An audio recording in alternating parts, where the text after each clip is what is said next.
যে এরকম একটা কথা যে বুয়েটে চান্স পাওয়ার ক্ষেত্রে ভাই খুব কঠিন অঙ্ক করাটা কতখানি ইম্পর্টেন্ট এইটা তোমরা অনেকে জানো, তারপর ওই কোশ্চেনটা আমাদের মাথার মধ্যে বারবার ঘুরপ্যাচ খায়।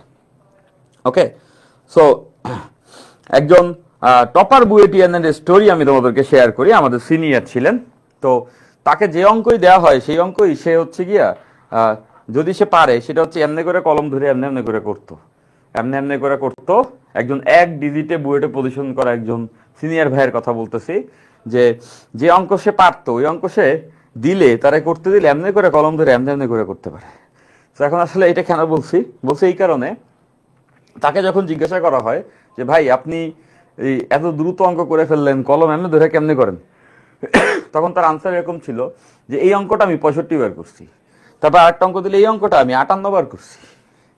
সো ব্যাপারটা হচ্ছে এরকম, বুয়েটে কোনো কঠিন অঙ্ক অ্যাকচুয়ালি তোমাকে পারতে হবে না, কোনো কঠিন অঙ্ক তোমাকে পারতে হবে না। যে কটা কঠিন অঙ্ক আসবে ওগুলো ছেড়ে দিলে কোনো সমস্যা নাই, বাট যে অঙ্কগুলো তোমার বইয়ের অঙ্ক, সোজা অঙ্ক, সেই অঙ্কগুলা তুমি তোমাকে অবশ্যই করতে পারতে হবে। এখন সেই অঙ্কগুলা বুয়েটের পরীক্ষা হলেই দেখবা কঠিন হয়ে গেছে ভাইয়া, সোজা অঙ্কগুলাই বুয়েটের পরীক্ষা হলে তোমার কঠিন লাগবে। কেন কঠিন লাগবে? কত অনেক এক্সপেকটেশনের প্রেশার, বুয়েটের পরীক্ষা, সারা জীবনের স্বপ্ন, 12-13 বছরের পড়ালেখার ফলাফল। তো এরকম একটা মোমেন্টে কঠিন অঙ্ক সোজা অঙ্ক সবই কঠিন লাগতে শুরু করে।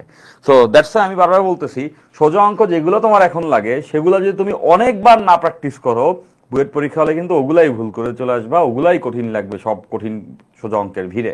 সো বারবার বলবো, বইয়ের সকল অঙ্ক যদি আমি আজকে একদম লিখিত আকারে তোমাদেরকে এটা দিতে পারবো, কাগজ দিলে এখন লিখে সাইন করে দিতাম সিলগালা করে, যে বইয়ের সকল অঙ্ক যদি কেউ বহুবার করে, একবার করলে অঙ্ক হয় না, ও মাথায় থাকে না, ভুলে যায়, বা পরীক্ষার হলে প্রেসারে ওইগুলি প্যাচ লেগে যায়।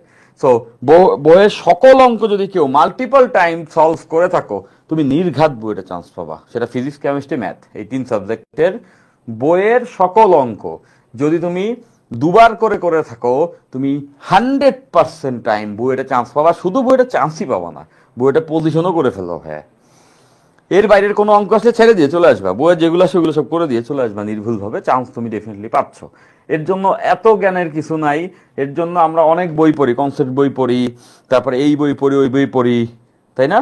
তো আমি কোনো বইকে আসলে ক্রিটিসাইজ করছি না, পড়তে পারো তুমি চাইলে, but the sad truth, the naked truth is, তুমি যদি শুধুমাত্র তোমার মেইন বইয়ের ফিজিক্স, কেমিস্ট্রি, ম্যাথের সকল অঙ্ক 2-3 বার করে করে যাও, নির্ঘাত বইটা চান্স পাবা, শুধু চান্স না টপারও হয়ে যাবা।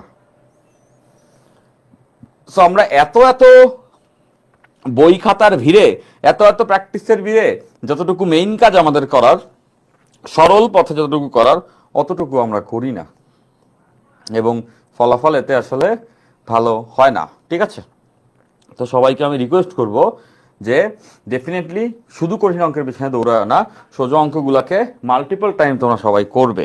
ঠিক আছে? আচ্ছা ভাই, ওয়াই ডেল্টা আমি স্কিপ করছিলাম, ভালো কাজ করছিলাম রিয়াদ হাসান। এই যে ওয়াই ডেল্টা দিয়ে আসলে বইটা কোশ্চেন আসার চান্সেস খুবই কম, তো আমরা নর্মাল জিনিসপত্র তো পড়েই ফেলি, ওটা একটা অঙ্ক আমি আজকে দেখাই দিব না। ঠিক আছে ভাইয়া, বুয়েটের কোশ্চেন যদি 100% ডিফিকাল্ট হয়, সিকে রুয়ের আদার কোশ্চেন কত পার্সেন্ট ডিফিকাল্ট হবে? এইটার কোনো সম্পর্ক নাই তো, যে বুয়েটের কোশ্চেন কঠিন হলে হচ্ছে গিয়া ও আচ্ছা, তুমি একটা অ্যাপারেন্টলি জিজ্ঞাসা করছো, বুয়েটের কোশ্চেনকে ধরছো 100% কঠিন, অ্যাবসলিউটলি কঠিন, কাঠিন্য ধরছো 100%, তাহলে হচ্ছে গিয়া সিকে রুয়েট কত? বুয়েটের কোশ্চেনে কাঠিন্য যদি আমি 100% ধরি, সিকে রুয়েটের কাঠিন্য আমি ধরবো 60-70%, 60-70%, এটাই। হ্যাঁ, 60-70%। আর বুয়েটের